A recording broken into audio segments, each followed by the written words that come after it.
Tenho o gosto de vos apresentar a doutora Joana Rato, que é professora auxiliar no Instituto de Ciências da Saúde da Universidade Católica Portuguesa e investigadora integrada no Centro de Investigação Interdisciplinar em Saúde, onde dinamiza o grupo de trabalho Mente, Cérebro e Educação.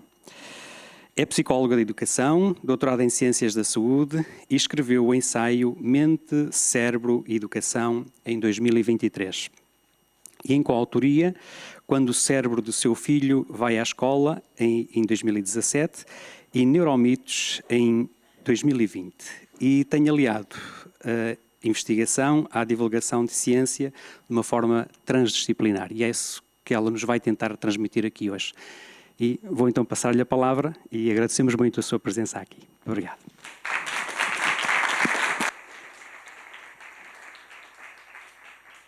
Muito boa tarde a todos. Está? Não me estou a ouvir, por isso é que estava na dúvida. Muito boa tarde. É um enorme gosto estar aqui hoje. Tenho que agradecer também o convite que me foi feito ao professor Aurélio e ao professor Romy, que tão simpaticamente estiveram a conversar comigo antes deste evento, e é um grande gosto. Fiz 4 horas de viagem ontem para estar aqui e vou fazer agora a seguir de volta para Lisboa, mas vale a pena. Espero é que, eu quando entrei disse boa tarde, um de vós disse-me boa noite. Por isso eu espero que não se sintam já tão cansados, que não me possam acompanhar, porque uma das coisas que, quando falamos de aprender, a atenção é fundamental, e eu já vou pegar porque é que é fundamental, de facto, então termos atenção para podermos acompanhar não só o discurso, como depois poder utilizar a memória, que é guardar algumas destas mensagens que eu gostaria que hoje vocês levassem daqui. Dizer-vos que, e para perceber um pouco também este percurso, eu sou psicóloga da especialidade de educação, que quando comecei a trabalhar em escolas e a acompanhar jovens como vocês, percebi que a minha formação da base não me era suficiente para perceber então o que é isto de aprender. E então decidi ir fazer o doutoramento num grupo dedicado às neurociências, por isso eu tenho uma visão completamente interdisciplinar, ou seja, embora tenha partido da psicologia, depois de ter trabalhado na educação, depois fui buscar as neurociências de conhecimento para me ajudar um pouco a encontrar esta resposta do que é isto aprender. E por isso é que tem esta designação de 3 ciências, é que de facto uma ciência só não chega para percebermos o que é isto de aprender. E isto também deve-se ao facto de aprender é multifactorial. Aprender envolve aqui uma série de fatores, não só dentro daquilo que são as nossas ferramentas, daquilo que é a nossa biologia, mas daquilo que nós recebemos de contexto. Okay? E é nesta interação constante que nós de facto aprendemos e, como tal, precisamos então de várias visões para perceber então como é que isto funciona. Não há uma única resposta para saber isto do que é aprender, mas vou-vos dando aqui e falando aqui de alguns dos aspectos essenciais sobre o que é a aprendizagem. Estejam também completamente à vontade para levantar o braço e fazer questões. Eu sei que normalmente fazemos isto no final e fazemos este debate, mas sei também que quando nós estamos a ouvir é que nos surge a dúvida. E é aí que depois nos faz sentido fazer aquela questão, porque fazemos então rapidamente essa ponte. Porque se guardamos mais para a frente, depois pode parecer descontextualizado e depois parece que já não fazemos essa questão. Por isso, também é bom esta dinâmica de debate e ajuda-nos a ir acompanhando. Por isso, se vocês precisarem mesmo fazer uma questão, não se inibam, levantem o braço e tenho todo o gosto depois de tentar responder o melhor possível. O que envolve aprender, e é aqui que temos quase que fazer isto por secções. Num primeiro ponto, inevitavelmente tem a ver com a questão da cognição. Okay? Por isso que há pouco estava a falar, atenção, fundamental. Memória, fundamental. A questão também daquilo que é os vários tipos de memória, também vão ver que nós fazemos recursos a diferentes formas de memorizar. Por vezes há aquele discurso de a memória não é preciso é sim ter pensamento crítico. Claramente é preciso ter pensamento crítico, mas ele não existe se nós não tivermos esse conhecimento, por isso logo temos que ter memória. E é aqui que também temos que nos apaziguar com esta questão que há tempos quase que dizia, não vamos memorizar, não é preciso.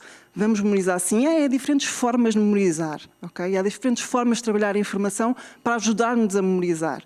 Claro que há tarefas clássicas muito aborrecidas, e que agora já temos forma de poder trabalhá-las e eu já vos vou falar sobre elas. Mas, de qualquer forma, isto só para desmistificar esta questão da memória, porque, efetivamente, em termos daquilo que são recursos cognitivos, nós precisamos de usar a memória. Precisamos de usar a atenção, a memória, funcionamento executivo, que eu já vou lá, mas também dentro daquilo que é o treino de velocidade de processamento.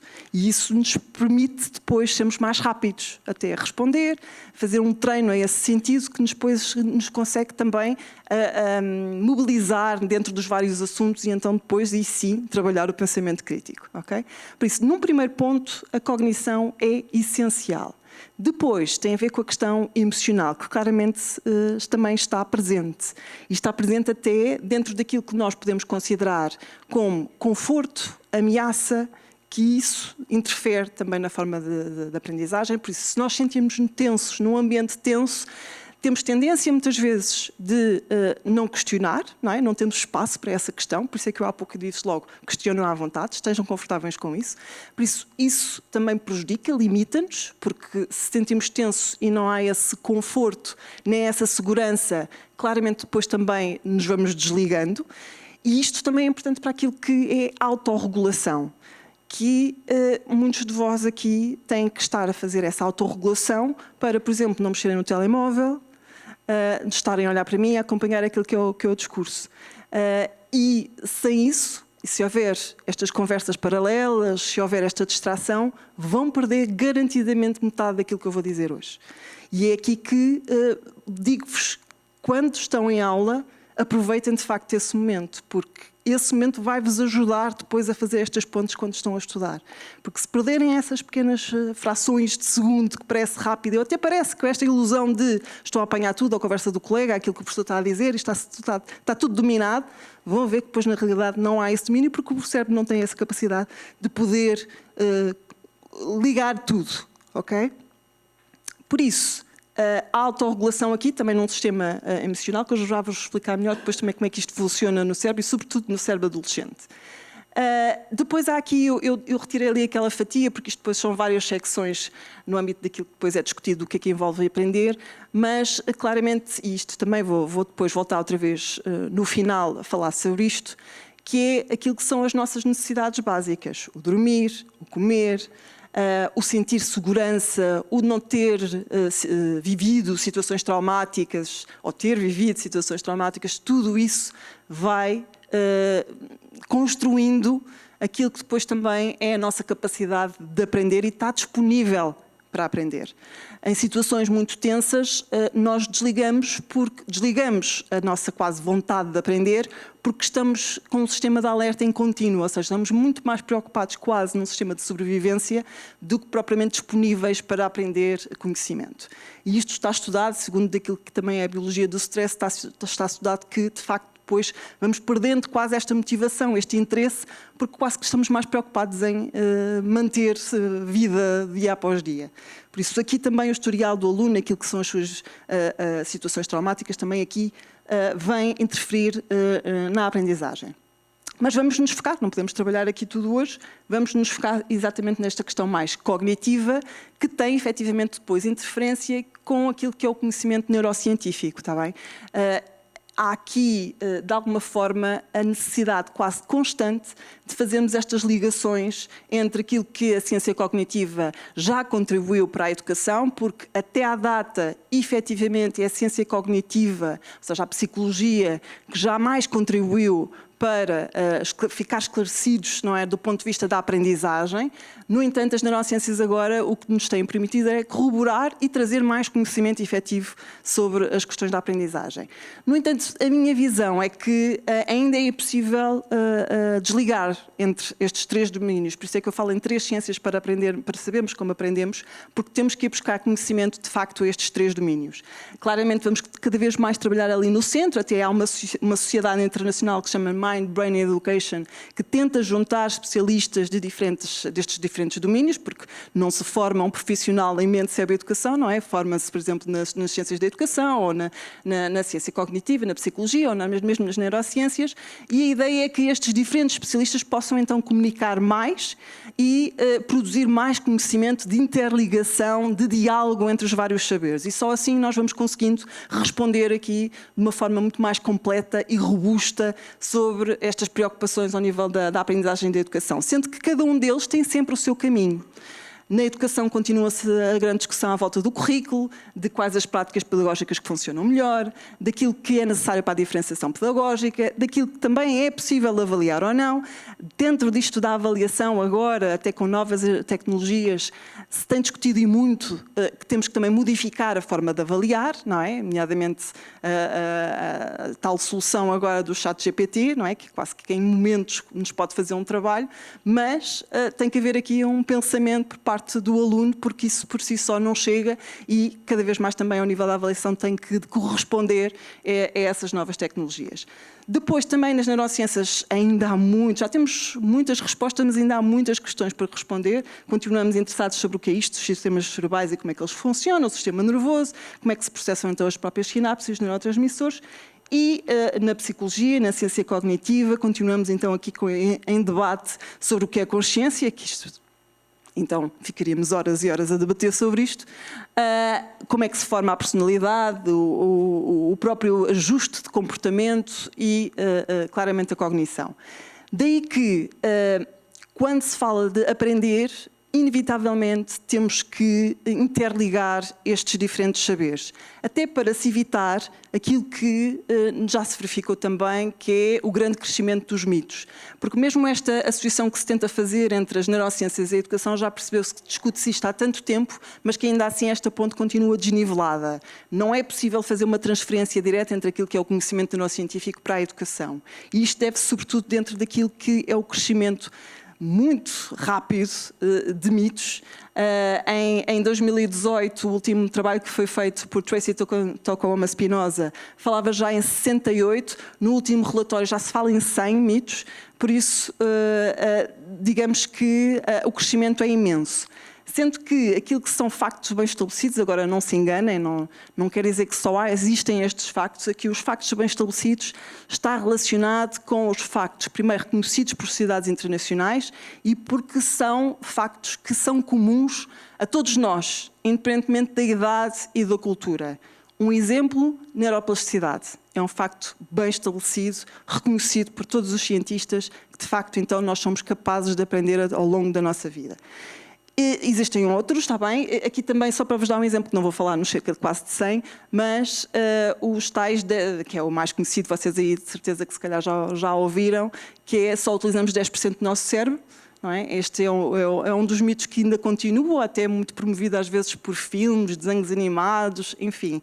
São histórias de entretenimento que nos dão quase que a ideia, a ilusão, que afinal podemos não estar a trabalhar o cérebro todo.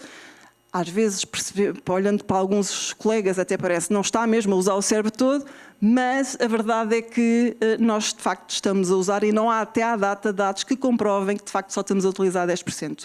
É uma distorção completa dentro daquilo que é o conhecimento neurocientífico. E existe muito mais, está bem? Dentro daquilo que também, já agora, é considerar que, e esta vocês vão gostar, que é considerar que os adolescentes são preguiçosos de manhã, são muito preguiçosos.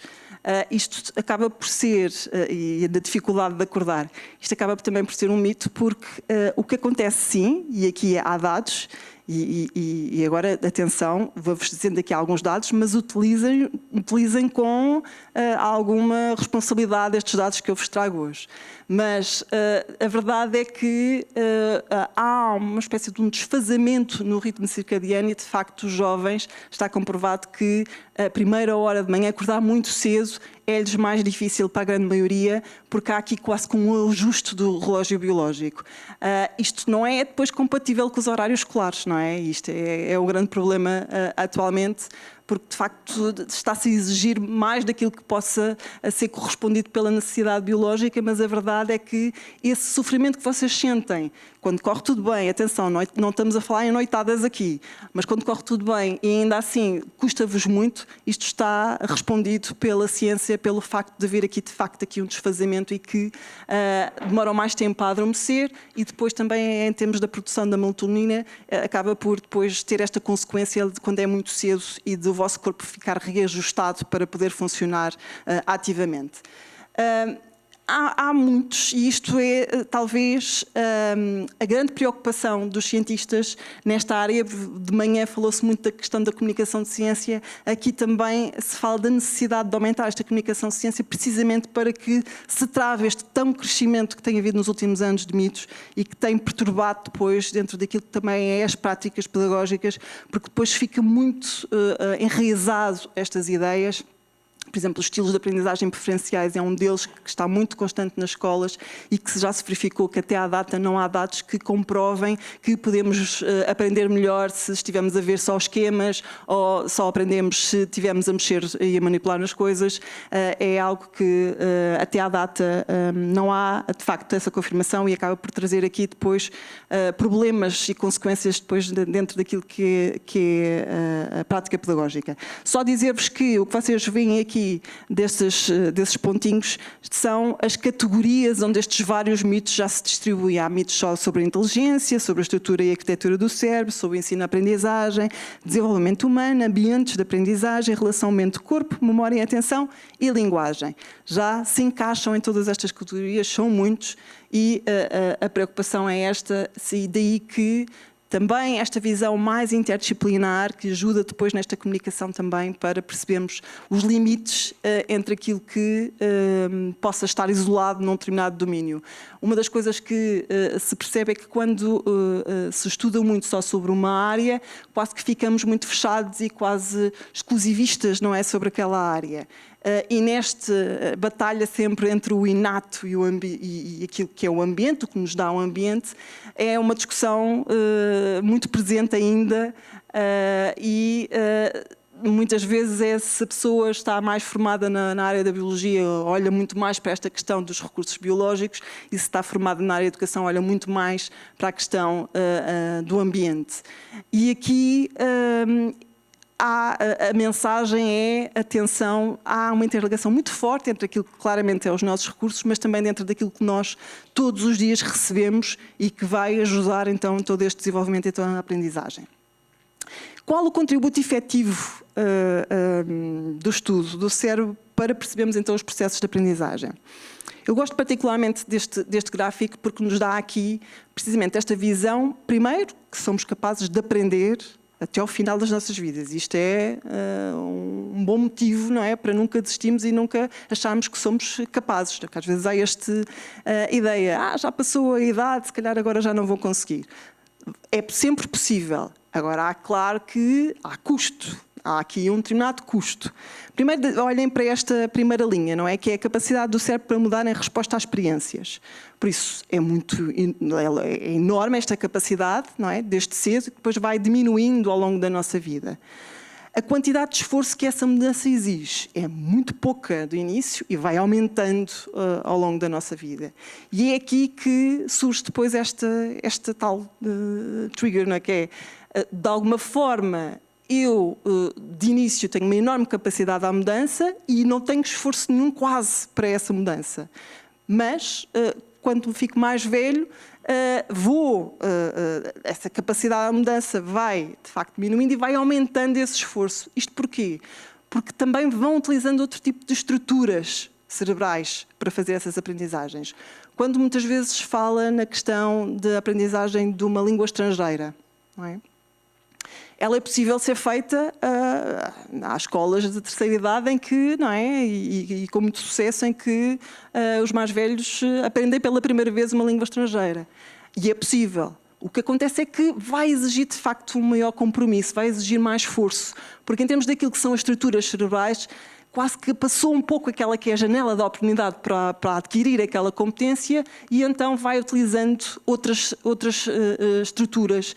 E é aqui que depois pode exigir este esforço, não é? Porque já se não está a utilizar aquelas estruturas que eram mais fáceis para essa capacidade de mudança quando são mais novos.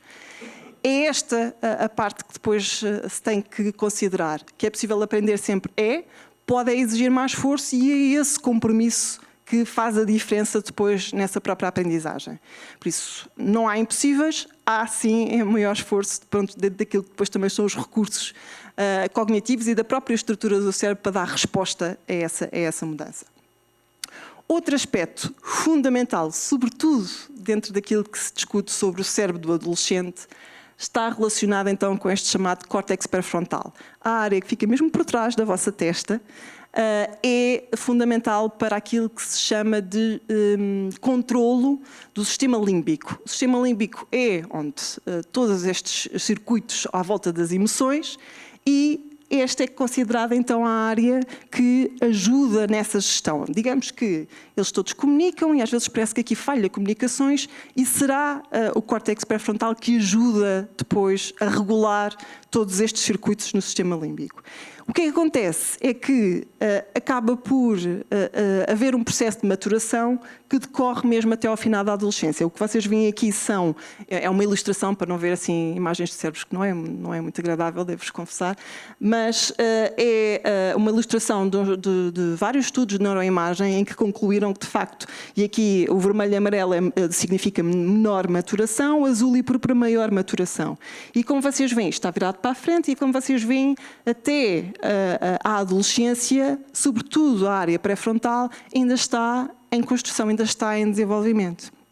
O que é que então aqui acontece? Acontece aquilo que às vezes vocês nem próprios sabem explicar, que é a explosão emocional do nada, rapidamente ficarem muito tensos, e às vezes até quando descreve e a linguagem vos ajuda no discurso, percebem que, pronto, ao avaliar a situação em si não havia tanta necessidade de toda esta explosão emocional. O que acontece é que o vosso córtex pré-frontal ainda não está totalmente operacional. E precisa, não é, de trabalhar, às vezes até de vocês colocarem-se em situações para trabalharem precisamente então este controle e para poder depois pensar sobre essa reação. O que muitas vezes vi, aliás ainda hoje vi isso, é os vossos professores a funcionarem como o vosso córtex pré-frontal. São os vossos professores que vos ajudam a regular. Às vezes por expressões faciais, às vezes há pouco já não sei quem foi disso. Os telemóveis agora não. Ou seja, agradeçam aos vossos professores, porque é eles que estão a ajudar-vos neste córtex pré-frontal a trabalhar, porque quase instintivamente estas questões não são fáceis de controlar. Vocês conseguem, vocês vão lá chegar. Precisam é de estar também a perceber o que é que está-se a passar aí dentro e porquê que muitas vezes então acontece, e sobretudo acontece esta tendência maior ao risco. Vocês sabem que é no período da adolescência que ocorre maior tendência ao risco. E isto está explicado pela neurociência precisamente por estas questões de ainda o córtex pré-frontal ainda não saber muito bem controlar todo o sistema límbico, ok? Mas agora também não se desculpem, desculpem lá, isto aconteceu porque é o meu córtex pré-frontal que ainda não está totalmente desenvolvido. Algo importantíssimo e que falei logo desde o início e que vou voltar a falar e possivelmente ainda vou acabar esta comunicação voltando a ele, que é a atenção. Algo que temos que ter consciência é que, de facto, a atenção é um recurso limitado. Eu, por exemplo, sei perfeitamente que neste momento já estou a abusar. Já estou a passar dentro daquilo que é o tempo em que podia não acontecer flutuações de atenção. Vocês já tiveram perdidos, né? Já voltaram a mim. Dificilmente, e se alguém esteve totalmente atento desde que eu comecei a falar até agora, sem desviar nenhuma única vez, parabéns, conseguiram, mas a verdade é que a atenção é de facto um recurso limitado. E o que muitas vezes temos que tentar fazer é haver aqui mudanças de registro para podermos então voltar a captar. Eu não me estou a portar bem, eu já devia ter feito uma questão e ainda não consegui lá chegar, mas a ideia é que de facto, e esta é a mensagem que eu gostava que vocês também levassem, primeiro, a atenção, nós falamos a atenção quase que parece no singular, mas na realidade no cérebro funciona de uma forma de circuitos. Há pelo menos 3 redes atencionais documentadas. Vocês veem aqui nestas formas geométricas que temos, por exemplo, ali o quadrado é a rede do alerta, que nasce connosco e até está ligado ao mecanismo de sobrevivência. Mesmo quando com bebés nós apresentamos um objeto, ele direciona logo o olhar, depois vê que não há perigo de vida, desliga, não é? Já não consegue fazer a manutenção da atenção. A orientação já implica, então, como vocês veem ali, também outras áreas do cérebro. E a principal, e esta que eu aqui gostava que vocês também percebessem, é a atenção executiva, que, como veem, vai outra vez incidir na tal área, na área frontal. Por isso, Aquela que é a atenção executiva requer, sobretudo, a área que está em desenvolvimento até ao final da adolescência. Por isso, exige mais, não é? Exige que, para além dentro daquilo que é a orientação, que facilmente então conseguimos a orientação, é o manter durante o maior tempo então essa atenção, que é essencial para as tarefas, escolares. Por isso, o que é que acontece aqui? É que nós percebemos porque é que, às vezes, temos que fazer pausas. Porque, de facto, é limitado. Nós não conseguimos estar muito tempo e, muitas vezes, temos que fazer estas pausas. Por isso, as ideias, às vezes, do estudo serem muito prolongados também não adianta. Nós, de facto, temos que fazer esta pausa e voltar. O nosso cérebro ajuda-nos a poder depois reorganizar. Ai, desculpem, não vi. Sim, boa.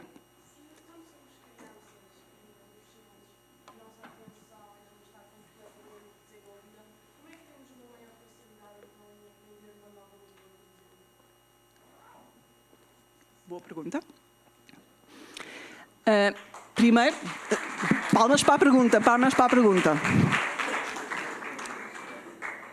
Primeiro vamos separar aqui a aprendizagem de uma nova língua. E em que contexto é que isso acontece? Nós podemos aprender, nós podemos ser bilíngues, ou seja, em termos daquilo que é o nosso contexto familiar, nós podemos logo fazer um domínio da língua aí. E aqui também trabalham muito, e há vários trabalhos que trabalham esta questão do funcionamento executivo com as questões linguísticas. Mas a atenção é um dos recursos, como há pouco vos disse, mas não chega só.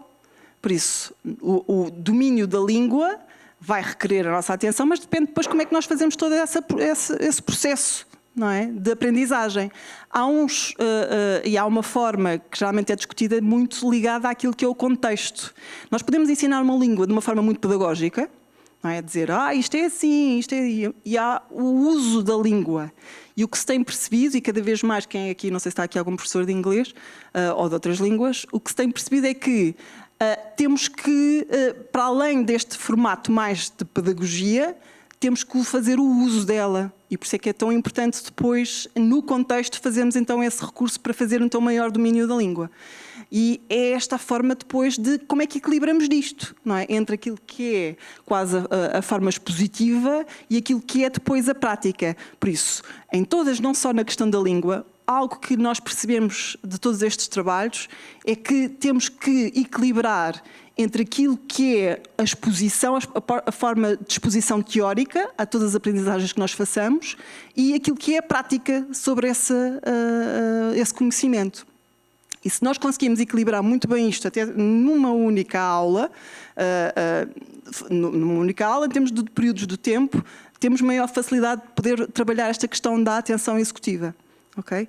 Isto, só percebendo, o segredo vai ser sempre, que eu volto a dizer, não estou a fazer isto bem, o segredo vai ser sempre a ir mudando de registro de pelo menos 10, 15 minutos em 10, 15 minutos, ou 20 minutos por aí.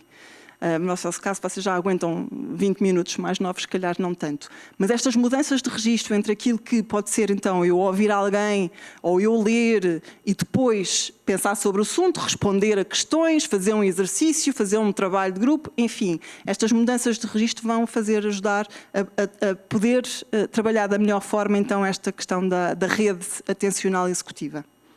Ok? Pronto. A atenção é um recurso limitado.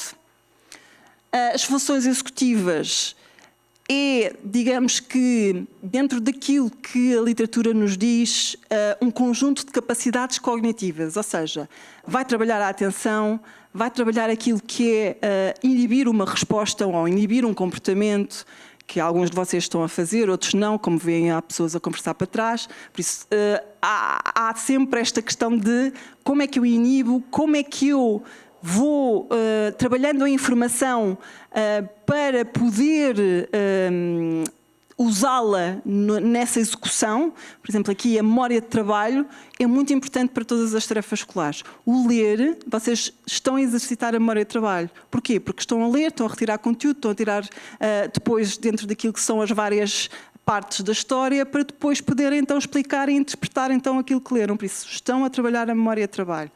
E depois, aquilo que é essencial e aquilo que muitos professores se queixam, depois tenho aqui alguns professores que podem confirmar isso ou não, é que quando se é pedido para fazer uma tarefa, quase que há uma tendência rápida para executá-la sem fazer, então, grande planeamento sobre isso.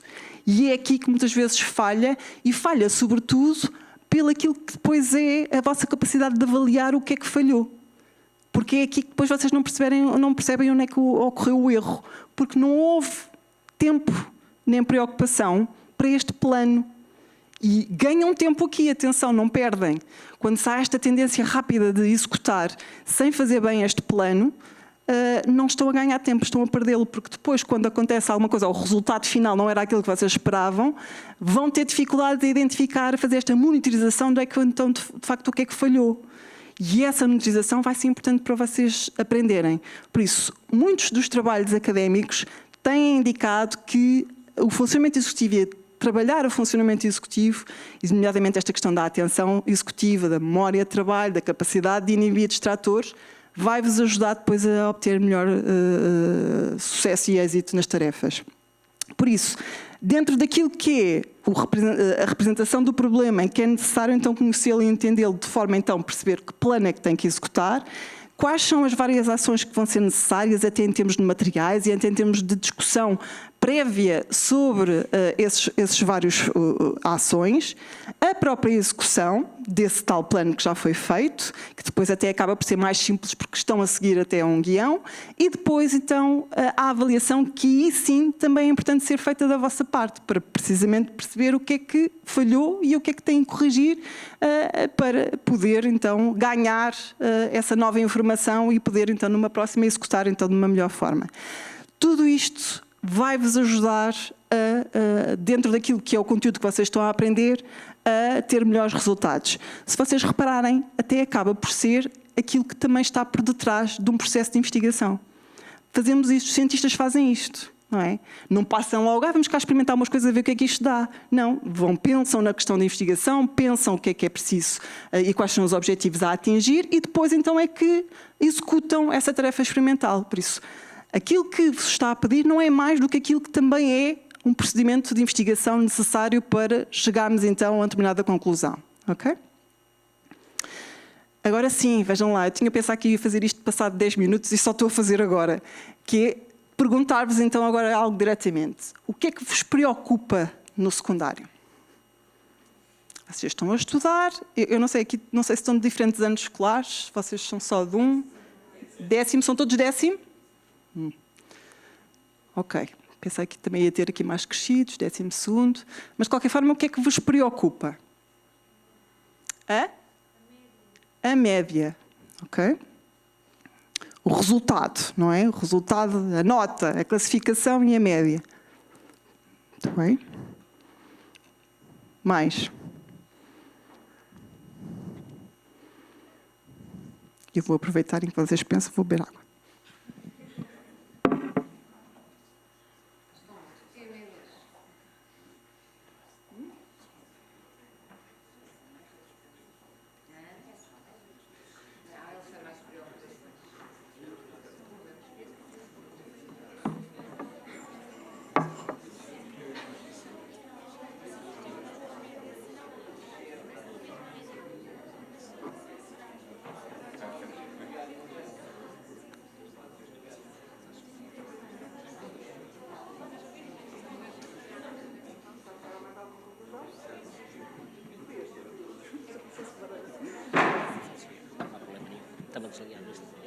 Era este, não é? Então, mais alguma coisa? Queiram acrescentar? Sim. A extensa carga horária. Muito bem. Ou seja, os horários muito pesados, não é?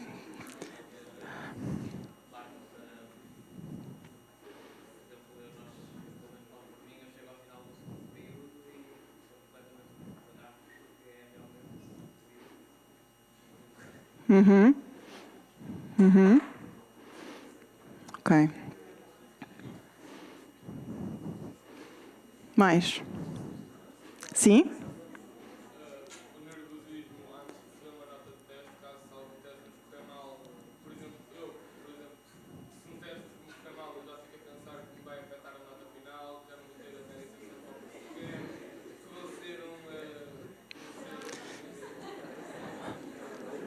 Ok, e o nervosismo só acontece quando se recebe a nota?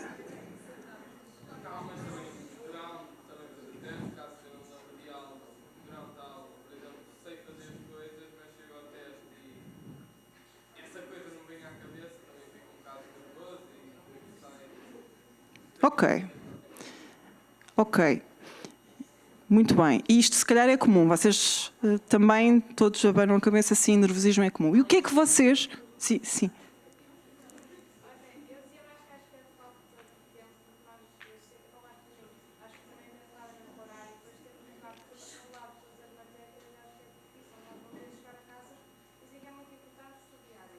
Uhum.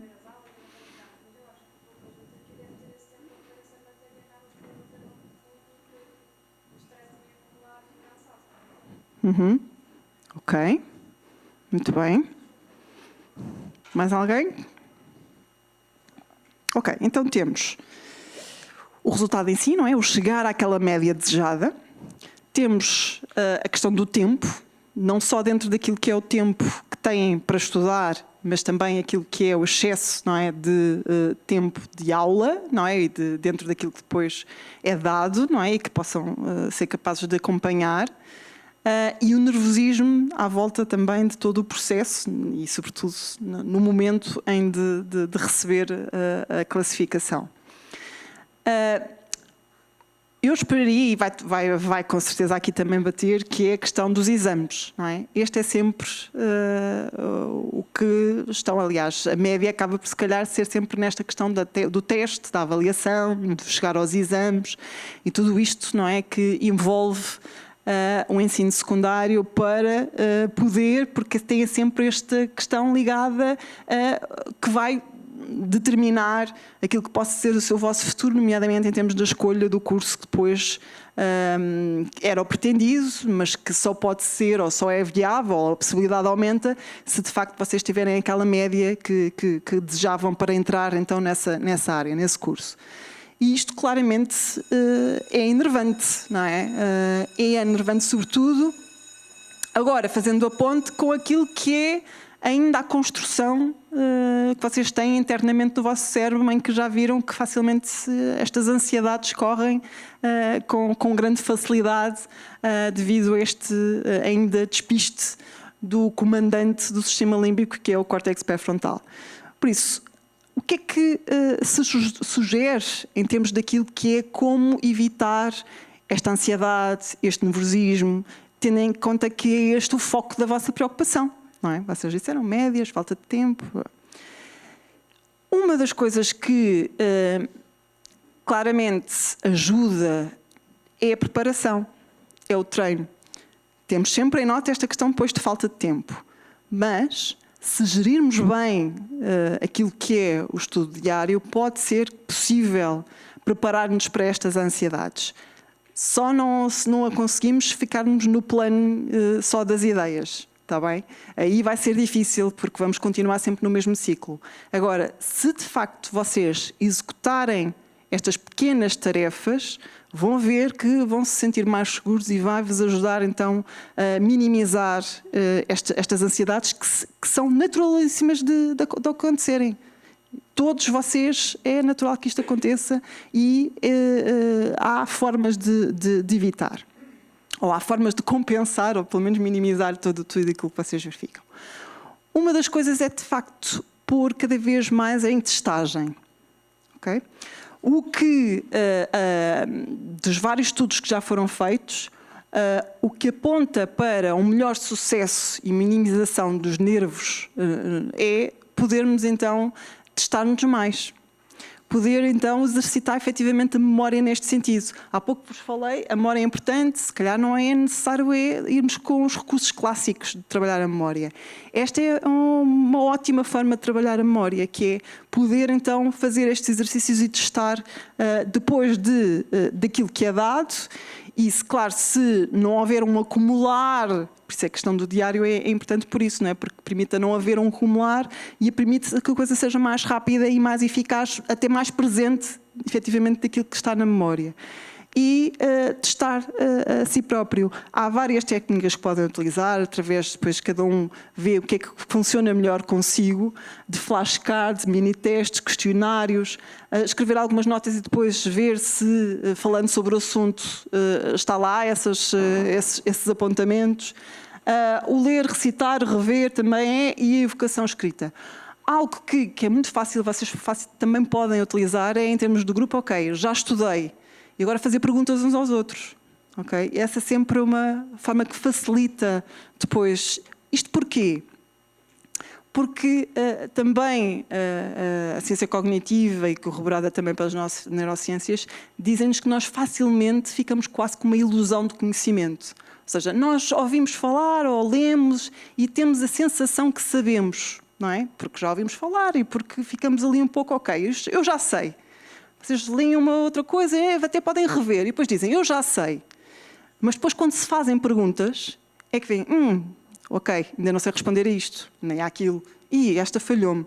E é aí que vocês vão poder fazer esta identificação do que é que ainda não está totalmente em domínio. Está bem? E só aí é que vocês têm essa representação. Porque até à data vocês vão, eu já li, eu sublinhei, eu escrevi, eu passei aquilo a limpo, e fica muito esta ilusão de que, ok, tenho cá a informação e eu tenho conhecimento e domínio sobre isto. Mas só quando se faz então este questionamento, porque às vezes são outras formas de olhar para a informação e para esse conteúdo, é que percebem que se calhar então não está ainda esse domínio completo. E é aqui que depois vai-vos ajudar a reforçar então e a poder preparar, porque claramente em tudo isto é preciso treino. A aprendizagem é preciso treino. A repetição é uma das formas de aprendizagem. Agora, podem diversificar dentro daquilo que é todas essas tarefas. O fazer perguntas é, de facto, uma forma também de fazer essa diversificação, e até como veem das várias estratégias que assim o podem utilizar. Depois, esta questão do verificar vai-vos ajudar àquilo que eu há pouco vos falei do funcionamento executivo, que é monitorização. Ou seja, se há aqui algo que eu ainda falhei, tenho esta consciência, verifiquei que afinal ainda não domino isto. Por isso vão rever outra vez essa parte para vos ajudar então a fortalecer esses conteúdos que ainda não estão então no vosso domínio. Okay? E isto vos ajuda depois a poder fazer esse reforço de memória que é essencial. Por isso, no top, muitas vezes dizem assim, há a melhor estratégia para aprender. No top, aliás, há um artigo científico que faz uma espécie de uma revisão, eu julgo que, se não me memória não falha, acho que pelo menos reveram 700 estudos, e no top da melhor estratégia aparece mesmo esta que eu vos acabei de falar, que é designada por self-testing.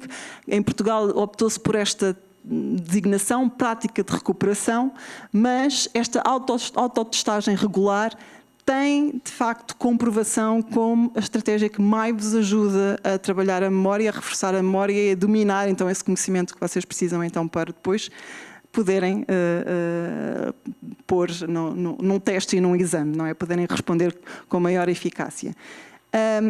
Outro das tais estratégias debatidas naquele artigo que eu vos falei, está também dentro daquilo que é não só organizar bem esse tempo de estudo, que mais uma vez, às vezes esta questão do estudo diário e não ter tempo, 20 minutos, se forem 20 minutos bem utilizados, é quase como uma série da Netflix, amigos. Por isso, aqueles 20 minutos estão de facto focados a fazer aquilo.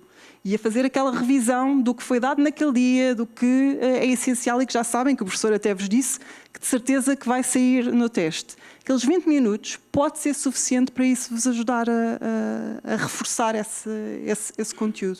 Por isso, às vezes, não é necessário assim tanto tempo. É quase que estrategicamente, e por isso é questão, mais uma vez, do organizar, do planear, vos pode, depois, pelo menos a não parecer que estão a ter tanto sofrimento no ato do estudo, não é? Se vocês tiverem a organização, não vai sair aquilo tudo, ou pelo menos daquilo que depois é o grande erro, de acumular e depois terem que ver aquilo tudo, e aí sim criam sofrimento.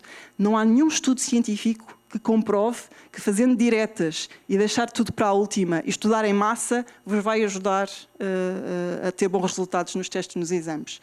Por isso, se nós já sabemos que cientificamente isso não funciona, não vale a pena vocês continuarem a tentar, porque isso não vai resultar. Por isso, o que resulta sim é organizar este plano de estudo.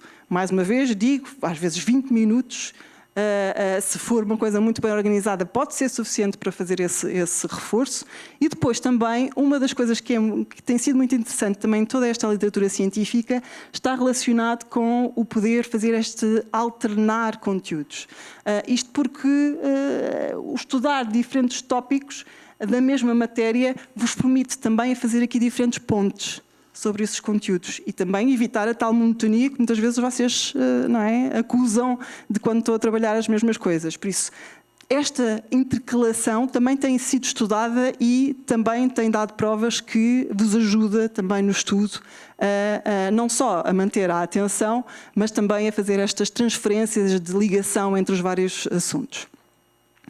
Depois, aquilo que também está presente naquele artigo que eu vos falei de revisão dos vários estudos. Algo que também, e isto já quase que subindo de nível, ou seja, quando vocês próprios pensam em questões sobre o que está a ser trabalhado, também vos ajuda a organizar essa informação de pensamento sobre essa matéria. Por isso, a prática de elaboração é assim que ela é chamada, que é o vocês então perguntarem a vós próprios e arranjarem vocês as várias perguntas sobre aquilo que estão a estudar. Ou seja, estão a estudar sobre aquilo, que perguntas é que podem sair aqui? Não é? E isso também, e depois respondê-las, claro, não é só fazer as perguntas, isso também vos ajuda a organizar o pensamento sobre aquilo que está a dar e, segundo os cientistas, é como com um nível avançado já de trabalho sobre o que vocês estão a aprender. Agora, e para perceberem melhor o que se passa aí dentro, e para perceberem também porque é que às vezes até é difícil toda esta organização e planeamento, e isto requer, mais uma vez, aquilo que eu vos estava a dizer do córtex pré-frontal. Perceber que, e o cérebro adolescente tem sido, pela parte dos cientistas, ultimamente, um tópico de investigação muito forte. O que eles perceberam, ou o que nós sabemos até à data, é que há pelo menos estas 3 redes distintas em termos daquilo que é em desenvolvimento neste período fundamentalmente, o tal controle de regulação vindo do córtex pré-frontal, este PFC é o nome em inglês, não é? O pré-frontal cortex. E o que se percebeu é que estas 3 redes estão em desenvolvimento, mas muitas vezes têm uma espécie de um descompasso de ritmo de desenvolvimento, ok? Parece que elas estão todas, de facto, em construção, mas há depois ali, não batem certo em termos daquilo que é, ou seja, não vão todas numa trajetória igual. E é por isso que não estarem todas numa trajetória igual que muitas vezes acontecem então estas questões de labilidade emocional, maior tendência ao risco, e explica-se precisamente por este processo de maturação cerebral e de como estas 3 redes estão interligadas e como elas de facto então, até em termos daquilo que é o sistema de recompensa, todos nós funcionamos sistemas de recompensa. Agora, este adiamento de gratificação vai exigir muito do córtex pré-frontal, ou seja, eu dizer, ok, o meu objetivo para fazer isto é este, mas eu tenho que manter este resultado no sentido em que eu vou esperar, eu vou fazer algo para poder atingir esse resultado. A gratificação imediata é algo que nós queremos sempre, não é? Ter o resultado logo a seguir. Mas nós temos que, de facto, tentar contrariar essa tendência natural para, se o nosso objetivo é, de facto, ter bons resultados. Por isso, entre escolher ver uma série da Netflix ou jogar e estudar então esses tais 20 minutos, vai-vos ajudar a atingir aquele que seja o resultado relativamente ao ter melhor nota no teste ou a tal média. Agora, digo-vos, também não pode ser só trabalho. Tem que haver também essa recompensa, esse prazer. Agora, tudo isto tem que ser bem gerido, não é? Dentro daquilo que pode ser a gratificação que vocês têm e o tempo de estudo. Há uns que funcionam melhor de, não, primeiro vou fazer isto e depois é que vou estudar. Se isso de facto acontecer, ou seja, se de facto a seguir há esse estudo cumprindo esse compromisso, tudo bem. Mas se não houver, então não está a executar bem essa estratégia. E há outros que dizem, não, eu vou trabalhar agora para depois então ter a minha recompensa de ir jogar, ir ver a série, falar com alguém, enfim. Isso depois vocês é que decidem aquilo que seja a vossa recompensa e gratificação. Desculpem, eu vi que alguém estava com o dedo no ar, mas agora depois baixou e agora já não sei quem era. Sim. Não estou a ouvir, desculpem.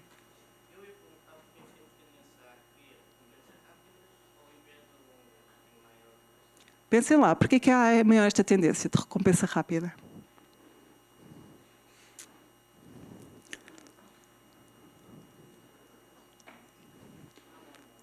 É o imediato, não é? É o ter logo o resultado.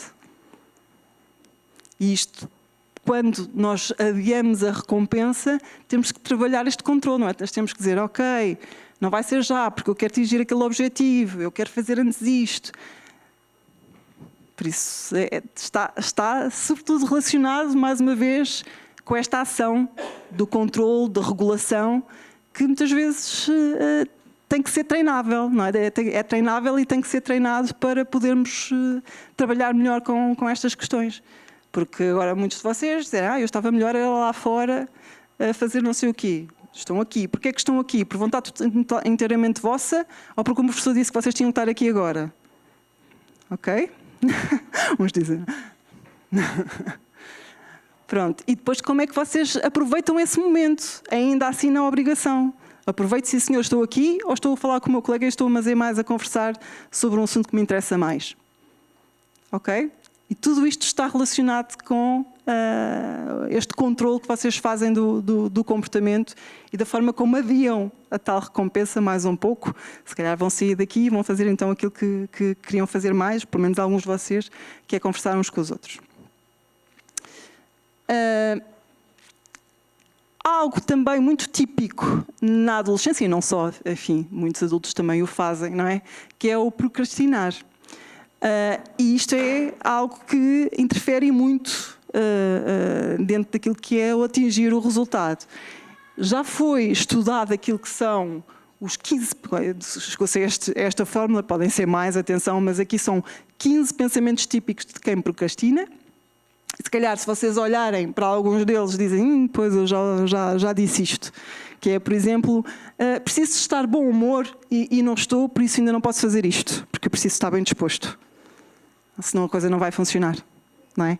Só que o pior é que depois passa um dia, passa 2, passa 3 e ainda não arranjaram uma boa disposição para fazer esse trabalho ou essa tarefa. E vejam que todos estes pensamentos depois estão organizados também em categorias. Às vezes é a própria ignorância, eu não sei como fazê-lo, por isso bloqueiam aí, não é? Não sabem como fazer e como é que começam, e então aí depois deixam procrastinar, não é? Quando às vezes uma das estratégias é avançar logo. Até para ver o que é que pode estar aí a impedir ou a criar essa ansiedade e insegurança e poder então até questionarem depois mais tarde ao professor que não me está a correr bem porque eu não estou a saber muito bem como resolver esta parte. Mas a ideia é começar logo. E só começam ou fazem esse arranque quando já está perto do prazo de entregar, ou o trabalho, ou o estudo, enfim, claro que vai correr mal. Okay? Depois também há muitas falhas de memória. Não é? Eu esqueci-me. Acontece muito. É um pensamento também muito típico e um comportamento muito típico da procrastinação. E esta tal substituição da gratificação, não é? Eu gosto mais é de jogar ou de ver a Netflix ou outra coisa e vai arrastando e empurrando aquilo que de facto é o dever e executar essa tarefa. Outra coisa também que se tem debatido e muito na literatura, que é o não termos ou não fazer bem o descanso. Ou seja, muitas vezes no período de descanso é um período de utilização de redes sociais, de jogo, etc. E a ideia é também ter e dar valor ao descanso, chamado descanso ativo, ou seja, não fazer de facto nada. E isso também nós precisamos, o cérebro também precisa de não fazer nada. Okay? Ter um tempinho que possam então não fazer nada, porque vai aumentar também um desgaste e aumentar a fadiga se vocês estão sempre em atividade. E há que ter também este espaço para o aborrecimento. Vão ficar muito aborrecidos, mas a ideia também é poder ter esse aborrecimento. Precisamos disso, precisamos dessa paragem. Sim.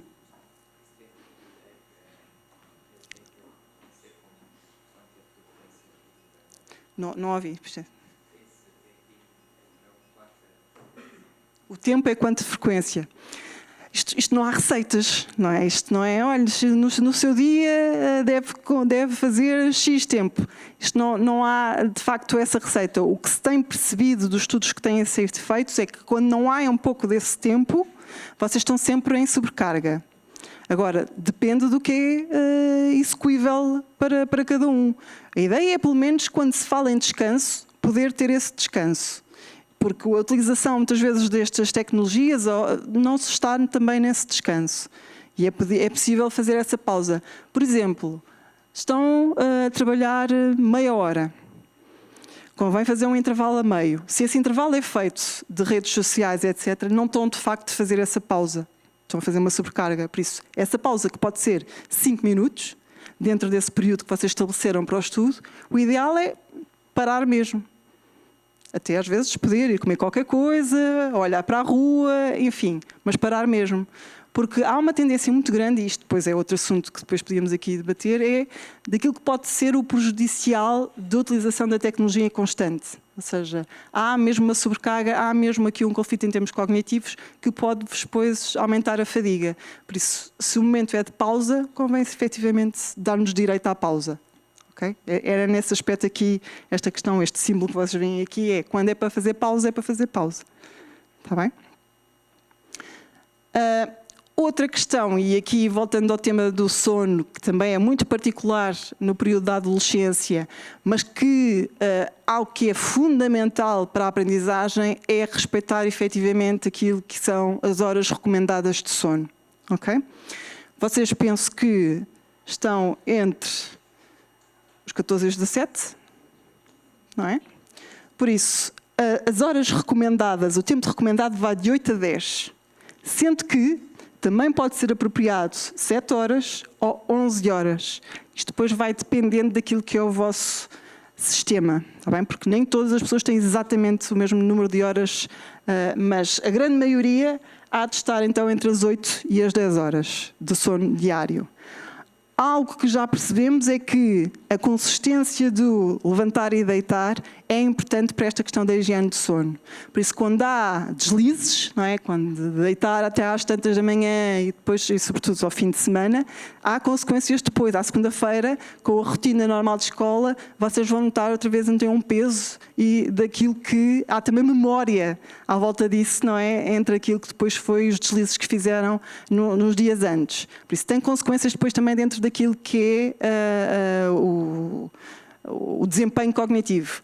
Há já alguns trabalhos de investigação que nos indicam que a utilização de dispositivos que nos vão atrasando, não é, o sono à noite, ou seja, vocês podem utilizar o telemóvel, estão na cama a adormecer e isto faz naturalmente a luz do telemóvel, vão dizer, eu já uso um filtro preparado para isso, certo, tudo bem, mas ainda assim essa utilização antes de dormir tem consequências na vossa atenção logo na primeira hora da aula no dia a seguir. E há estudos que confirmam efetivamente isso. Ou seja, quem utiliza dispositivos antes de adormecer, de manhã tem piores níveis de atenção, precisamente por essa consequência da utilização de dispositivos. Não são dados, não é? Por isso há que atendê-los quando percebemos que eles podem ter estas consequências.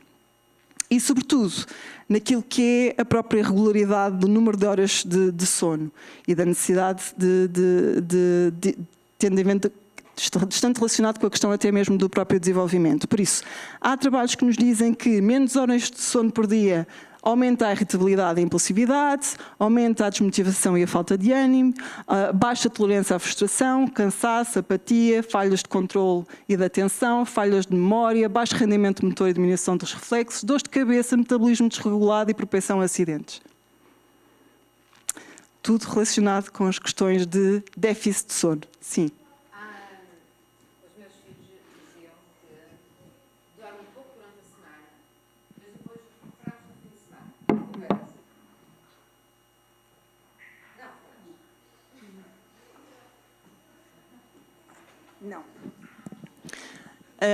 Não se recupera. Aliás, tem que fazer um ajuste depois para voltar outra vez à rotina. Por isso, o déficit de sono tem uma consequência claríssima no desempenho cognitivo.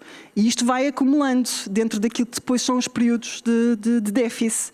Por isso, não funciona assim, até porque há diferenças entre aquilo que é o sono noturno e o sono diurno, ok? E é aqui que depois não deixamos de ser animais, não deixamos de estar regulados também por o próprio ciclo circadiano, por isso ritmo circadiano, por isso há um relógio biológico a respeitar e por isso é que depois também há estas consequências. Agora, claro que quando diz isto tudo, aqui está a ver também dentro daquilo que são o número de horas. Por exemplo, há consequências aqui que ocorrem efetivamente se for um déficit de 3 horas dentro daquilo que é o recomendado para a idade, ok? Isto é só para vos meter pânico, claro, toda esta lista, mas isto está relacionado depois efetivamente com os déficits e sobre essas consequências de desregulação entre às vezes aquilo que é o fim de semana e a semana. Por isso, há que ter esta consciência que tem peso depois em termos a nível atencional e até a nível de memória, pela até simples razão, porque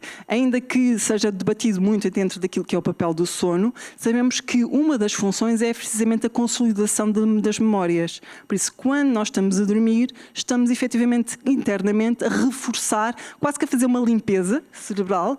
Há coisas que nós não memorizamos, mas há outras que nós percebemos, até pela questão da repetição, que aquela informação é importante. E então vamos guardando essa informação, vamos podendo então arrumar de alguma forma todas essas informações. Por isso há uma consolidação muito grande dentro daquilo que é o efeito de sono, o tempo de sono, porque depois temos as fases REM e não REM, e se percebemos que o sono profundo é o que nos ajuda mais a consolidar memórias declarativas, ou seja, de conhecimento semântico. Daí que é essencial então esse período de sono e sobretudo chegarmos ao sono profundo para trabalharmos então e haver a maior consolidação da informação, da memória. O tempo de ecrã é algo que também já se debate muito, não é? Dentro daquilo que possa ter consequências. Claro que dentro daquilo que é o excesso, é muito mais claro quando há um excesso de ver qual é aquilo que é o prejudicial, mas já percebemos também, e sobretudo nestas situações, como há pouco vos estava a dizer, de utilização antes de dormir, que temos então estas consequências. A questão da atividade física, por isso vejam, sono, atividade física, também interfere na aprendizagem. Há benefícios enormes dentro daquilo que é a atividade. Há trabalhos, que é isto que eu acho que também é cada vez mais interessante nesta literatura neurocientífica, em que já mede dentro daquilo que possa ser desejável em termos de intensidade, sendo claro que isto depois está relacionado dentro daquilo que é a nossa própria preparação, não é? Se temos uma vida mais sedentária ou não, respondemos de diferente forma àquilo que é a atividade e o esforço que essa atividade física nos pode, não é, exigir. E há já trabalhos, há um estudo internacional que chama-se Fit to Study, em que está precisamente a medir aquilo que pode ser a intensidade ideal para ter estes benefícios cognitivos. Há até alguns trabalhos que apontam que quando se trabalha em termos motores, nós também estamos, por exemplo, até mesmo um jogo de futebol, nós estamos também a fazer cálculos, não é? Em termos de como é que damos um pontapé na bola, onde é que vai projetar. E estes cálculos, ou seja, este trabalho que nós também estamos a fazer em termos de estruturas cerebrais, também são as mesmas áreas que nos vão a fazer cálculos mentais, por exemplo, na resolução de problemas da matemática. E há trabalhos que começam a dizer por que não fazer atividade física e depois ter uma aula de matemática, precisamente para podermos, quase que já fizemos o aquecimento e vamos dar continuidade a esse trabalho de cálculo que fizemos primeiro em termos motores e passamos depois para uma transferência mais em termos cognitivos. Sim.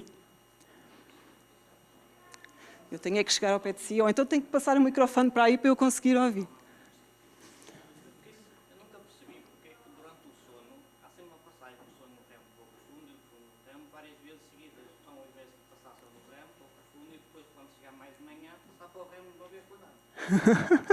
Essa é uma pergunta excelente que eu não sou capaz de responder assim.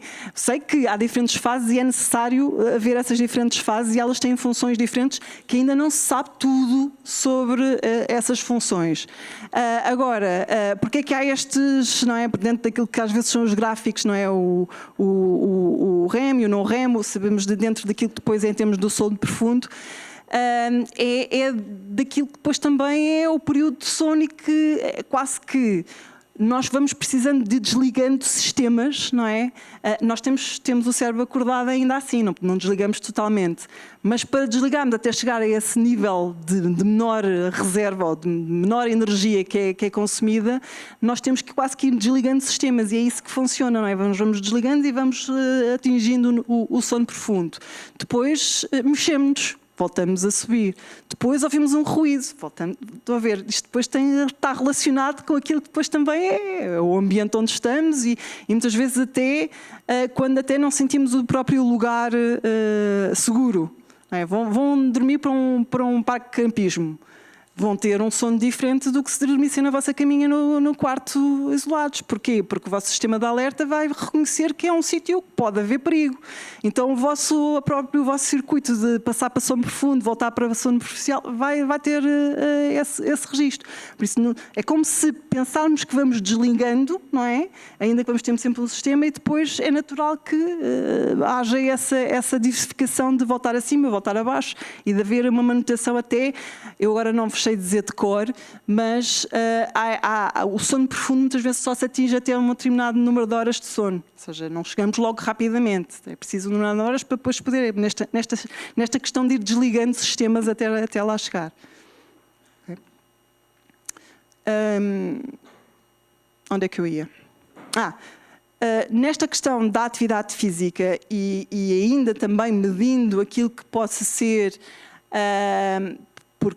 Porque é que também se está a estudar o nível de intensidade, não é? Exercício vigoroso, moderado, porque também se nós ultrapassarmos aquilo que é um esforço físico aceitável para nós, também depois vamos perder esses benefícios cognitivos, não é? Porque estamos depois muito cansados e temos que recuperar, temos que ter um maior espaçamento de tempo para recuperar, para que possamos depois rentabilizar de outra forma. Mas o que é certo é que já pelo menos eu acho que o primeiro trabalho que foi feito foi em 2009. O que é mais conhecido é o da Universidade de Illinois, em que eles foram medir um grupo de crianças que teve atividade, eu julgo que andou só, não foi uma atividade moderada, teve a andar durante 20 minutos e crianças que estiveram paradas então nesses mesmos 20 minutos. E o que perceberam é que o grupo de crianças que esteve a andar durante esses 20 minutos conseguiu ter um melhor desempenho em tarefas de maior exigência cognitiva, nomeadamente de atenção, memória, do que as crianças que ficaram paradas esse tempo. E é aqui que começou também a surgir mais investigação nesta área, ou seja, fala-se muito do exercício físico na questão do bem-estar, mas não é só. Há aqui benefícios cognitivos e temos que, de facto, dar atenção a eles, porque até no mundo cada vez mais sedentário percebemos que há consequências depois daqui se, de facto, não nos mexemos. E o mais curioso, que era há pouco que eu estava a dizer também, é que mesmo o ato motor é cognitivo. Ou seja, nós estamos também a utilizar, aprendemos também nesse ato motor. Por isso é necessário, depois também na própria regulação, esta atividade para retirarmos também dela benefícios cognitivos. Pronto, isto dentro daquilo que eu fui buscando aquilo que são tópicos que me parecem mais interessantes para percebermos, vejam bem, a quantidade de fatores aqui que contribuem também para a própria aprendizagem. Como saber mais e como vocês depois também podem tentar perceber como estudar, porque aqui muitas vezes, quando se fala do estudo, o que eu não percebo é que muitas vezes os jovens nem sabem muito bem como estudar. E é aqui que depois desperdiçam se calhar muito tempo, ou distraem-se muito se o próprio tempo de estudo for com um telemóvel ao lado. Esqueçam, há trabalhos que dizem que se um aluno estiver a estudar com as notificações do telemóvel sempre, não vai ser um tempo de estudo de qualidade. Por isso, reservem mesmo. Às vezes pensem, ok, são só 20 minutos que eu vou estar totalmente focado nisto. Rentabilizam mais do que estarem 2 horas com um telemóvel ao lado a receber notificações o tempo todo. Acreditem que isto tem consequências. Às vezes vocês pensam, é só aquela mensagem. Deixem-me só olhar aqui 5 segundos. Não, isso vai pesar, vai aumentar a fadiga e vocês não estão a rentabilizar esse tempo. Por isso, optem por menos tempo, mas de facto totalmente focados nesse tempo do que estão a fazer, do que às vezes estarem a programar, mas eu estudei 2 horas. Pois, mas essas 2 horas foi com uma série de coisas a acontecer ao mesmo tempo que não vos vão ajudar depois a regular e a estar atentos.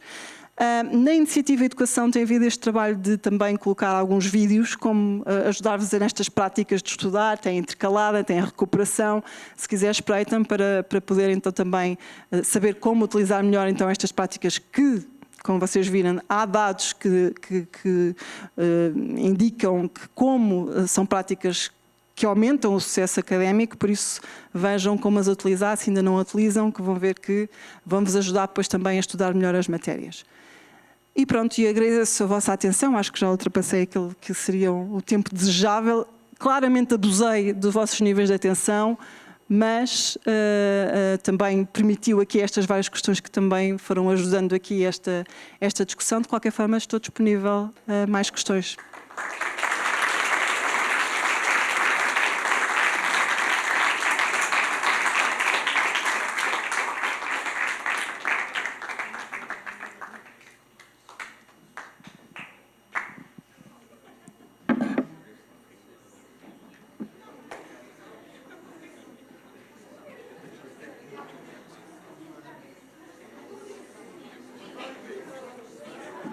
Já está tudo muito cansado, não é?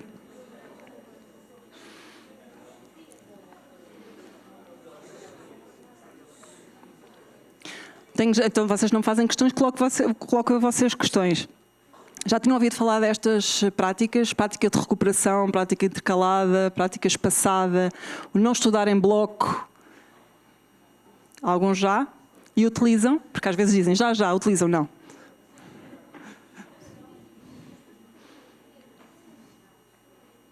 Sim.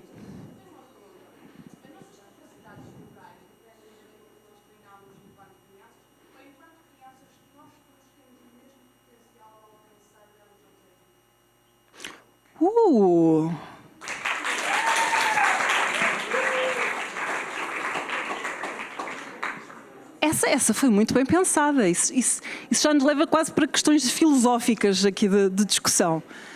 Vamos lá ver. Agora até focando na questão até da regulação ou da autorregulação. Algo que nós percebemos é que se a autorregulação for treinada logo desde cedo, nos aumenta de facto a capacidade para podermos chegar mais longe. Isto nesta questão de, como há pouco estava a dizer, como é que eu inibo uma resposta, como é que eu penso primeiro, como é que eu não explodo logo, como é que eu deixo pensar primeiro e depois é que reajo. Tudo isto, se for trabalhado logo desde cedo, vos vai ajudar a atingir os objetivos que vocês realmente querem. Quando vocês estão desregulados, vocês veem, não é? Fazem normalmente quando estão descompensados, o maior número das neiras é verificável. Por isso sim, desde logo, se isso for feito, aumenta a probabilidade então de sucesso e de maximizarem essas capacidades.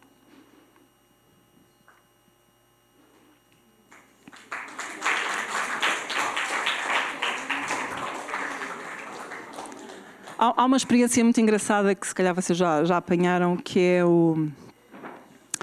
de crianças de pré-escolar, em que a experiência é colocam à frente uma goma e depois dizem à criança, de 4, 5 anos, dizem à criança, vocês não podem comer essa goma que têm à frente, eu vou sair e quando eu voltar, se essa goma não for comida, para além dessa goma tem mais uma. É o marshmallow test, não sei se vocês já viram, há vídeos... Pronto, e até é muito interessante ver as reações das crianças, né? Às vezes estão ali tipo, com uma vontade enorme de comer a goma, e até às vezes só tocam ou só cheiram ou estão ali próximo, mas resistem, né, a comer essa goma. O que se verificou é que havia uma grande visibilidade dentro daquilo que era o controle do comportamento já aos 4 anos, ou seja, que as crianças já mostravam que umas conseguiam e outras não conseguiam. O que é mais interessante, atenção que eu estou a usar uma experiência que é para pensar sobre ela, mas ainda é muito discutível, ok? Dentro daquilo que depois é a própria análise e interpretação de próprios dados, etc. Mas eu acho que é algo interessante que devemos pensar. O que depois, isto é uma investigação clássica dos anos 90, por aí. O que eles depois fizeram é, mais tarde, foram ver aquelas crianças que se tinham controlado nessa experiência, qual era, onde é que elas estariam, não é? Em termos de sucesso profissional, pessoal, etc. E o que eles verificaram é que essas crianças que aos 4 anos conseguiram fazer essa inibição, não é? Da tentação de comer a goma, apresentavam-se numa melhor situação profissional e pessoal, comparativamente àquelas que rapidamente então descontrolaram e tenderam ao impulso.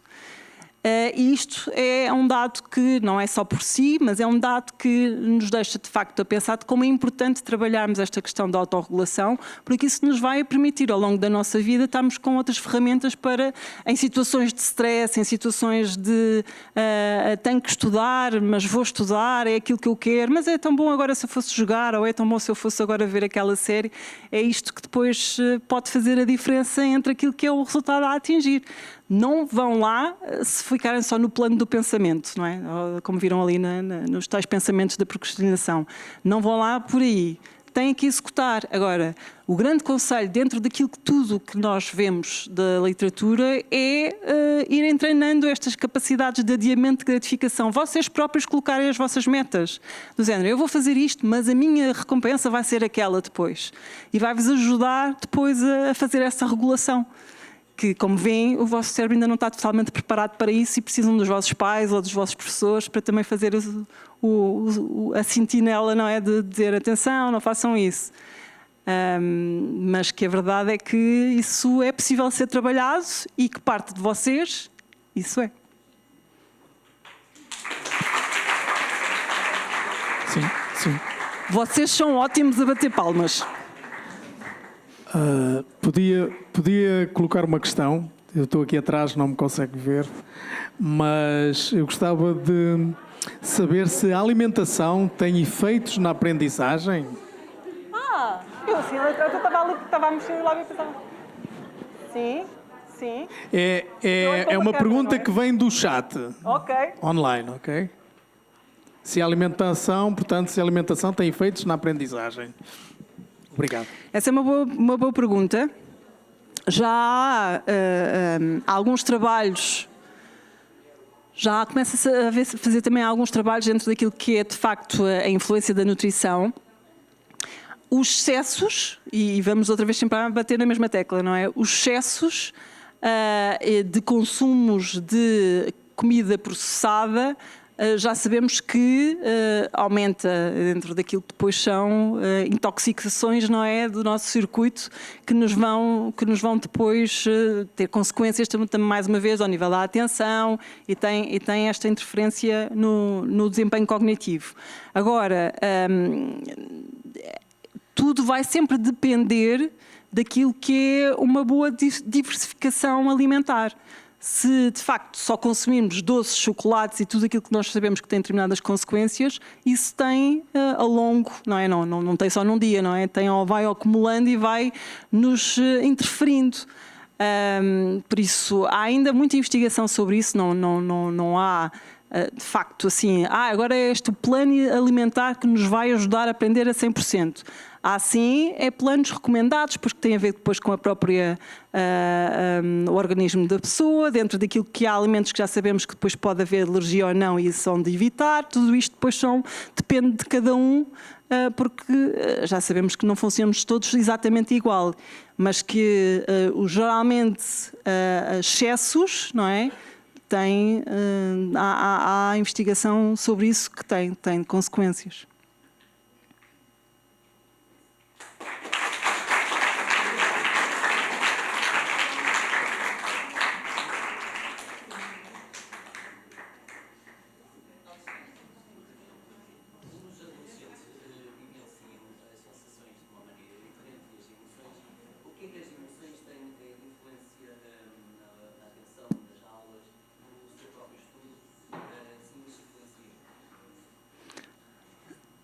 As emoções fazem parte de nós, não é?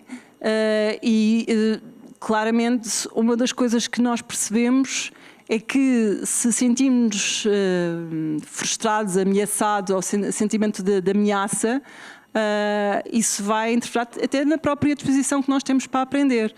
Por isso, somos mais sensíveis depois a fazer essa gestão. E aí é essencial, depois nós podemos até perceber o que é que nos deixa desconfortável, o que é que nos está a deixar inseguro, E perceber onde é que também são os nossos limites dentro daquilo que depois é toda esta gestão de frustrações que todos nós, não é, temos. E como é que depois nós conseguimos fazê-lo para podermos, por exemplo, estar atentos durante aquela tarefa. Há situações em que, por exemplo, aqui vocês claramente já muito não estão atentos, já estão noutra, não é? Já estão desesperados com isto, já se agarram uns aos outros, alguns, por isso aqui já ultrapassámos e muito aquilo que era desejável para os níveis de atenção. Mas dizer-vos que há uma coisa que é essencial também, é por vezes de encontrar dentro daquilo que está a ser trabalhado o vosso interesse. Não é? Às vezes, e sabemos isso, até os próprios professores comentam isso, não é? Há matérias que possam ser até mais desinteressantes, mas onde é que nós podemos encontrar o objetivo daquilo, não é? O significado daquilo. E quando nós encontramos e fazemos essa ponte, voltamos a achar então o assunto que possa ter algum interesse. E às vezes é um bocado isso, procurar onde é que possa haver o interesse e de utilidade nesse trabalho. Porque há algo que também é muito interessante, o que às vezes nos possa parecer à partida, que possa não ter muito interesse, algo que nos vai ajudar no futuro é que, mesmo que possamos não utilizar aquele conhecimento, nós vamos depois mais tarde reconhecê-lo. Okay? Isso, mais uma vez, é a utilização de memória. Isso já aconteceu, por exemplo, eu vou ver um documentário de história agora. Há coisas que eu, de facto, já não me lembro do que dei na escola. Mas quando estou a ver um documentário, estou a recordar. Estou a dizer, eu lembro-me disto agora. E isso vai ser importante para fazer essa ponta. Ou seja, não me lembro de tudo, mas quando estou a ver aquilo, vou fazendo esse recordar. Por isso, vai ser sempre importante na nossa formação, muitas vezes depois de podermos fazer esse reconhecimento posterior, mesmo que possa não ser até a nossa área depois de trabalho futuro. Por isso, vejam isso desta forma. Posso agora não encontrar grande interesse nisto. Para que é que eu tenho que saber isto tudo? Pensem que se calhar vão ver um documentário mais tarde e isso vai ser útil para reconhecer depois o que é que lá está a ser dito e tirar melhores conclusões até mais crescidos sobre esse assunto.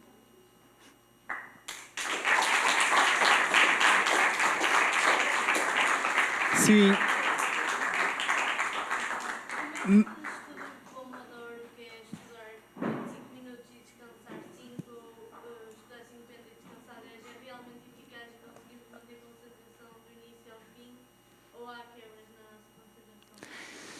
Depois depende aqui muita coisa, não é? De como é que vocês controlam o tal ambiente, que era uma das coisas que depois também estávamos aqui, até depois para a gestão das emoções, não é? Se nesses 25 minutos vocês conseguirem então não ter televisões ligadas, telemóveis ligados e estão de facto concentrados nessa ação de estudo, vão rentabilizar muito mais esses 20 minutos que parece, até é pouco. Mas estão, de facto, focados naquilo e não há aqui mais interferências. Que é muito mais eficaz do que se passarem 2 horas ou 1 hora, ainda assim, se tiverem outras interferências nesse período de estudo. Procurem eu julgo que é a Pomodoro, que é uma técnica já estudada em que faz precisamente isso, não é? Da pausa de 5 minutos entre 20 e que tem benefícios porque é aquele foco daquele tempo, daquele assunto e funciona para aquilo que depois é o próprio reforço de memória quando vocês estão a estudar. Funciona sobretudo quando vocês estão no reforçar algo que já deram, ok? Quando vocês estão a tratar de um assunto de novo, se calhar vão precisar de mais tempo. Por isso, esses tais 20 minutos, o que está verificado é que vai-vos ajudar no reforço dessa matéria que já foi dada. E que isso faz toda a diferença depois para poderem dar continuidade ao estudo de ligação entre os vários tópicos. Aqui da Regi tinha uma última questão a colocar, que é, aparentemente há um estudo recente que aponta no sentido de haver uma tendência para uma perda da capacidade de aprendizagem das crianças, dos adolescentes hoje em dia? Acha que isso tem algum fundamento, se tem algum fundamento real, científico, se é um mito? Acha que isso pode ter algum fundo de sustentabilidade? Obrigado. Obrigada eu.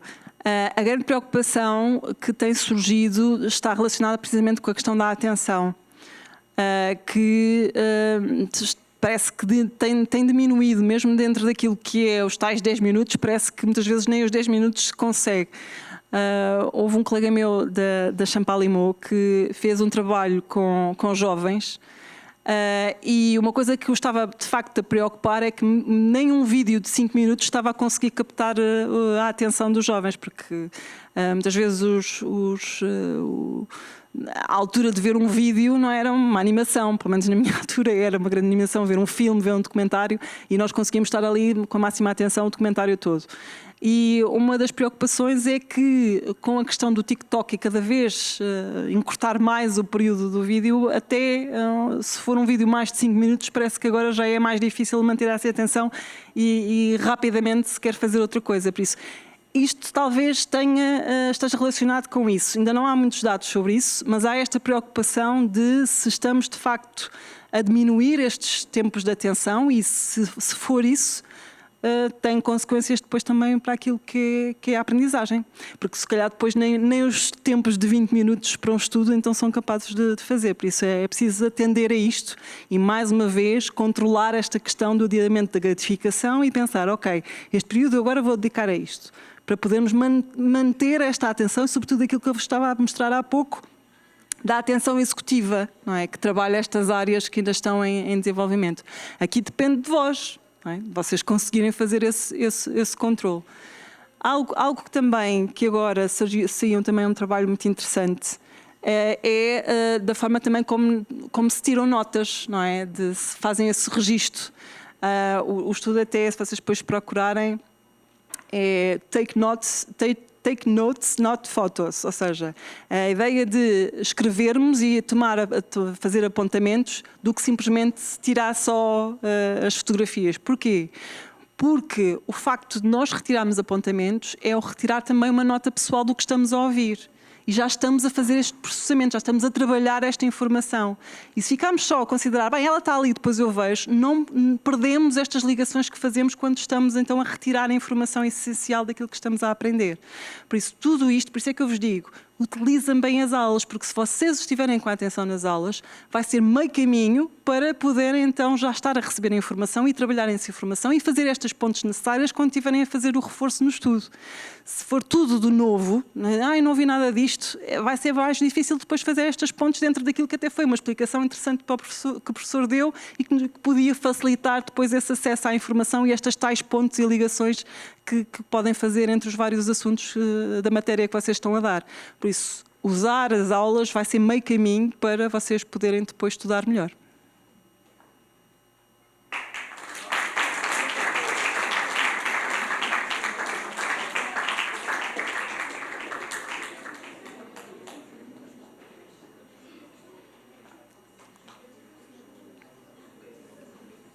Talvez fôssemos ficar por aqui um bocadinho, não é? Portanto, já estamos a chegar aqui ao limite do nosso tempo, a doutora também tem o tempo.